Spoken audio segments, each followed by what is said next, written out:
ഏവർക്കും football studio മലയാളത്തിലേക്ക് സ്വാഗതം. ഇന്ന് നടക്കാൻ പോകുന്ന മത്സരത്തെക്കുറിച്ചാണ് നമ്മളിന്ന് പറയാൻ പോകുന്നത്. അതുപോലെ തന്നെ ഇന്നലെ നടന്ന മത്സരത്തെക്കുറിച്ചും ഡയറക്റ്റ് വീഡിയോ എടുക്കാം. ഏവർക്കും ഫുട്ബോൾ സ്റ്റുഡിയോ മലയാളത്തിലേക്ക് സ്വാഗതം. സബ്സ്ക്രൈബ് ചെയ്തിട്ട് നോട്ട് ചെയ്യുകയാണ്. വീഡിയോ മുഴുവനായി കാണുക. അപ്പോൾ നമുക്ക് ഡയറക്റ്റ് വീഡിയോ എടുക്കാം. ഇന്നലെ Mumbai city versus Chennaiyin FC മത്സരമായിരുന്നു. മത്സരത്തിൽ ഫസ്റ്റ് ഹാഫിൽ ചെന്നൈക്ക് സമനിലയിൽ തളച്ചു നിർത്താൻ സാധിച്ചെങ്കിൽ കൂടി സെക്കൻഡ് ഹാഫിൽ 3 ഗോളുകൾ വഴങ്ങേണ്ടി വന്നു. ഒരു പെനാൽറ്റി ഉൾപ്പെടെ 3 ഗോളുകളാണ് ഇന്നലെ മുംബൈ സിറ്റി സ്കോർ ചെയ്തത്. ബ്ലാസ്റ്റേഴ്സിനോടുള്ള തോൽവിക്ക് ശേഷം ബ്ലാസ്റ്റേഴ്സിനോടുള്ള ആദ്യത്തെ തോൽവിക്ക് ശേഷം ജയിക്കുന്ന മത്സരമാണ് നടക്കുന്ന മത്സരത്തിൽ മുംബൈ സിറ്റിക്ക് വിജയം നേടാൻ സാധിച്ചു.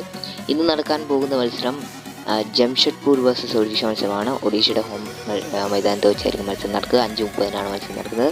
രണ്ടാം മത്സരം north east United versus FC Goa മത്സരമാണ് നടക്കാൻ പോകുന്നത്. നോർത്ത് ഈസ്റ്റ് യുണൈറ്റഡിൻ്റെ തട്ടകത്തിൽ വെച്ചായിരിക്കും മത്സരം നടക്കുന്നത്. അതുകൊണ്ട് തന്നെ ഒരു ഹോം അഡ്വാൻറ്റേജ് നോർത്ത് ഈസ്റ്റ് യുണൈറ്റഡിനുണ്ട്. അത് മുതലെടുക്കാൻ നോർത്ത് ഈസ്റ്റിന് സാധിക്കുമോ ഇല്ലയോ എന്ന് കണ്ടു തന്നെ അറിയണം. 8 മണിക്കാണ് മത്സരം നടക്കുന്നത്. എന്തായാലും ഇന്ന് ഗോവയ്ക്ക് വിജയിക്കാൻ സാധിച്ചാൽ 1ാം സ്ഥാനത്തേക്ക് തിരിച്ചെത്താൻ സാധിക്കും ഗോൾ ഡിഫറൻസിൻ്റെ ബലത്തോടു കൂടി.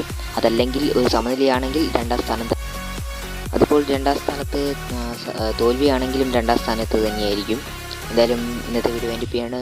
ഇന്നത്തെ മത്സരത്തിൽ ആരൊക്കെ വിജയിക്കുമെന്ന് നിങ്ങൾ പ്രെഡിക്റ്റ് ചെയ്യുക കമൻറ്റ് ബോക്സിൽ. മറ്റു വീഡിയോ മറ്റു കണ്ടുപിട്ടാൻ താങ്ക്സ് ഫോർ വാച്ചിങ്.